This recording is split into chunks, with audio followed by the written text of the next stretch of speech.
Si Dek, isang maliit na predator, ay nasa isang training session sa kanilang planeta. Sa loob ng isang kuweba, nakita niya ang kanyang kapatid na si Ki. Naglaban sila gamit ang kanilang mga espada, pinayuhan ni Ki si Dek na gamitin ang kuweba bilang kalamangan. Nang ma-corner ni Ki si Dek ay tumanggi itong sumuko, pinutol ni Ki ang poste na kinatatayuan nila, at nahulog si Dek sa bangin, pero nakakapit ito. Nang makabalik sila sa spaceship, sinabi ni Ki kay Dek na pumili na ng kanyang mabibiktima para makakuha ng pwesto sa Yoja clan. Gusto ni Dek pumunta sa Jenna, ang Death Planet, para manghuli ng halimaw na tinatawag na Kalesk, na kinatatakutan maging ng kanilang ama.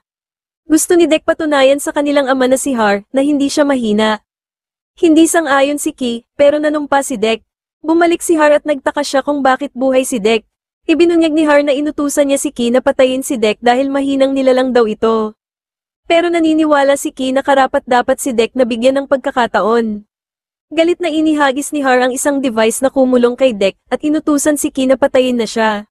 Ngunit sa halip, pinalaya ni Ki si Dek at inilipad ito papunta sa spaceship gamit ang laser, sa kanya inactivate ang kanyang kalasag para protektahan si Dek mula sa pag-atake ni Har. Nagsimula silang maglaban ni Har.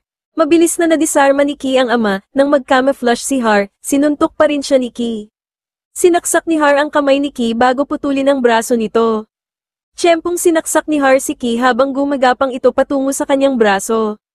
Ginamit ni Ki ang huling hininga para i-activate ang paglipad ng spaceship para makaalis si Dek papuntang Jenna. Nakita ni Dek na sinaksak ni Har ang leeg ni Ki bago siya mawala ng malay dahil sa paglipad. Nagising si Dek sa alarm, nasira ang spaceship dahil sa mga debris at pabagsak na ito patungo sa Jenna. Agad siyang umupo at nag-eject, bumagsak siya ng mabilis. Nag-activate siya ng kalasag dahil sa isang ibon na muntik nang bumangga sa kanya. Bumagsak siya sa gubat at galit siyang umungol. Kinumpirma ni Dek na gumagana ang kanyang mga sandata. Inatake siya ng mga parang baging na nagnakaw ng isa niyang sandata. Kahit ilang baging ang putulin niya, padami ng padami ang dumarating. Nagawa ni Dek na tumalon sa tuktok ng isang baging, at tumakbo sa isang bangin kung saan hindi na siya maabot ng mga baging. Naglinis si Dek ng sugat sa ilog. Gumamit siya ng scanner at nakakita ng halamang gamot na pwedeng gawing bomba. Nakakita siya ng bulate na nagiging pulang bilog at sumabog ng ihagis niya. Sa isang malaking bukid, nakakita siya ng kakaibang pulang halaman na sumisitsit. Narinig niya ang boses ni Thea, isang android na nakakulong sa isang malaking pugad. Nang magpalit si Thea sa Universal Translator, ipinaliwanag niya na galing siya sa Weyland-Yutani Corporation. Lumitaw ang isang ibon at naghagis ng bato sa pulang halaman, na sumabog at naglabas ng karayom na nakakaparalisa. Ipinaliwanag ni Thea na ang karayom ay nakakaparalisa para makain siya ng ibon. Nang matamaan si Dek ng karayom at nahilo, naghagis siya ng isa sa kanyang blades kay Thea bago siya tuluyang bumagsak. Iniligtas siya ni Thea sa pamamagitan ng pagpatay sa ibon gamit ang blade. Nagising si Dek matapos bigyan ni Thea ng antidote. Tumayo siya at tinulungan si Thea, pero napansin niyang kalahati lang ng katawan niya ang naroon, inihagis siya ni Dek nang malaman niyang synthetic siya. Sinabi ni Thea na maraming yautja ang pumunta para sa Kalesk pero siya lang ang nakaligtas. Inalok niya na maging gabay ni Dek patungo sa Kalisks din, kapalit ng kanyang mga binti, pumayag si Dek nang tawagin ni Thea ang sarili bilang useful tool. Habang naglalakbay, dinala ni Dek si Thea sa kanyang likod. Sa ilog, inatake sila ng mga bulate na tumitira ng acid. Tinuruan ni Thea si Dek na gumamit ng malagkit na prutas para ma-distract ang mga bulate, nag-camp sila at ibinahagi ni Thea na 2 taon na ang nakalipas nang dumating ang crew niya sa Jenna. Natrap siya sa pugad ng ibon sa loob ng halos 2 linggo. Umaasa siyang darating ang isa pang synthetic na si Tessa para sa kanya. Ikinwento niya na ang Kalesk ang nagwasak sa kanilang base. Samantala, sa bagong base ng crew, si Tessa, na kamukha ni Thea, ay inaayos matapos ang pinsala sa Kalesk attack. Napansin ng computer ang presensya ng isang yautja at tinawag itong banta. Kinaumagahan, nang huhuli si Dek ng pagkain hanggang sa nakakita siya ng bone bison, pagkain ng Kalesk. Nahirapan siyang lumapit dahil sa razor grass. Isang maliit na nilalang ang tumalon at sumama sa kanila. Hindi ito matukoy ni Thea, sumunod si Dek sa bison sa pamamagitan ng pagtalon sa mga puno. Nahulog sila pero napigilan ni Dek ang pagbagsak. Matapos ang pakikipaglaban sa bison at sa maliit na nilalang, nagawa ni Dek na patayin ang bison sa pamamagitan ng pagputol nito sa gitna gamit ang kanyang espada. Biglang kinuha ng dila ng Luna Bug si Deck. Tiyempong tumalo ng maliit na nilalang sa bibig ng Luna Bug, sinira ang ngipin nito. Dahil sa sakit, inilabas sila ng Luna Bug, pagkatapos ay pinatay ni Deck ang Luna Bug gamit ang kanyang espada. Nahanap ni Tessa at ng kanyang crew ang pod ni Deck at inatake sila ng mga baging. Nagsimula silang magpaputok at gumamit ng flamethrowers para sunugin ang mga baging. Nagkamp ulit sina Deck at Thea, pero sinusundan pa rin sila ng maliit na nilalang, na pinangalanan ni Thea na Bud.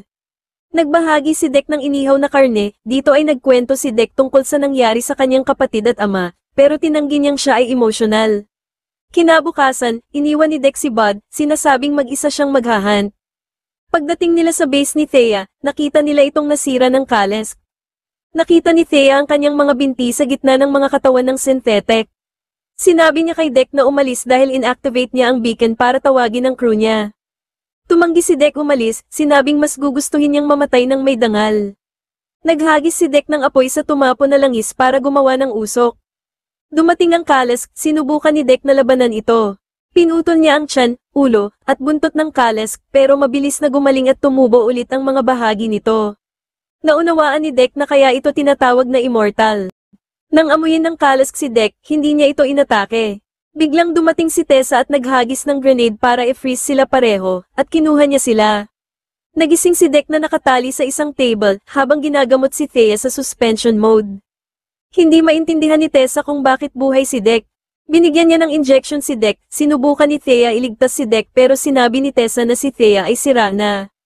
Umalis si Tessa para sagutin ang tawag mula sa Earth. Pinalaya ni Thea si Deck, tumalon si Deck sa isang waterfall para tumakas. Nahanap ni Deck ang kanyang nasirang spaceship, gumaling siya pero naubos ang kanyang mga sandata. Naalala niya ang sinabi ni Ki na ang pinakamahusay na lobo ay ang nagpoprotekta sa pack. Bumalik si Deck sa gubat at nagsimulang gumawa ng mga sandata mula sa natural na mga panganib, tulad ng razor grass at spikes. Nagsama sila ni Bud, naunawaan ni Deck na si Bud ang anak ng Kalesk at kaya siya nito hindi inatake dahil amoy Kalesk siya. Sinubukan ni Deck takpan si Bud ng sarili niyang laway. Kinuha rin niya ang mga binti ni Thea para makasunod ito sa base. Dumating si Deck sa bagong base, nakasuot ng bone bison armor. Nagtapon siya ng acid sa isang gwardya, nakita ng mga binti ang signal ni Thea at sinundan nila ito. Nakipaglaban si Deck at si Bud sa mga gwardya. Nagawa ni Thea na makalabas sa kanyang box at nakipaglaban ang kanyang dalawang bahagi ng katawan sa mga gwardya. Nang magkita ulit sila ni Deck, inamin ni Deck na bumalik siya para sa kanya tulad ng isang lobo. Gusto ni Thea umalis pero sinabi ni Deck na kailangan nilang palayain ang Kalesk para makasama nito ang anak nitong si Bud. Nag-alarm at lumitaw si Tessa sa loob ng battling suit. Ginagamit ni Deck ang kanyang mga sandata at nagpakawala ng combustible worms. Gumamit si Tessa ng laser na ninakaw mula sa spaceship ni Deck. Sa main ship, sinubukan ni Thea na buksan ang cage ng Kalesk. Nang hindi niya magawang gayahin si Tessa, ginamit niya ang mata ng isang gwardya para mabuksan ang lock. Sa lab, nagawa ni Deck na tumalon sa ibabaw ni Tessa para saktan siya, pero mabilis niyang isinara ang cockpit. Lumitaw ang Kalesk at tumalon sa suit, sinira ni Deck ang mga cable sa likod ng suit. At sa wakas, inatake ng Kalesk ang suit at hinati ito sa dalawa. Nagkita ulit sina Deck, Thea, at Bud, nanood sila sa Kalesk na tinitingnan ng anak nito. Ipinakita ni Deck ang paggalang sa Kalesk sa pamamagitan ng pagdikit ng kanilang mga noo. Ngunit sumabog ang Kalesk dahil sa ice grenade na inactivate ni Tessa, na nabubuhay pa sa tiyan nito. Inatake ni Tessa si Thea, pero sinaksak siya ni Deck mula sa likod. Bumalik si Deck sa Yoja at ipinakita ang ulo ni Tessa sa kanyang ama. Hindi pa rin naniniwala si Har at nagpadala ng mga gwardya para patayin si Deck, pero mabilis niya itong napatay. Naglaban sina Deck at Har, nag-camouflage si Har, pero ginamit ni Deck ang engine ng barko para gumawa ng sandstorm na nagpakita ng lokasyon ni Har. Pinutol ni Deck ang braso ng kanyang ama at kinulong siya. Sinabi ni Har na pwede siyang sumali sa clan kung siya ay mag-shield. Sumagot si Deck na mayroon na siyang clan bago makain ang ulo ni Har. Kinuha ni Deck ang cloak ng kanyang ama, sa sandaling iyon, lumitaw ang isa pang spaceship, at sinabi ni Deck na narito ang kanyang ina.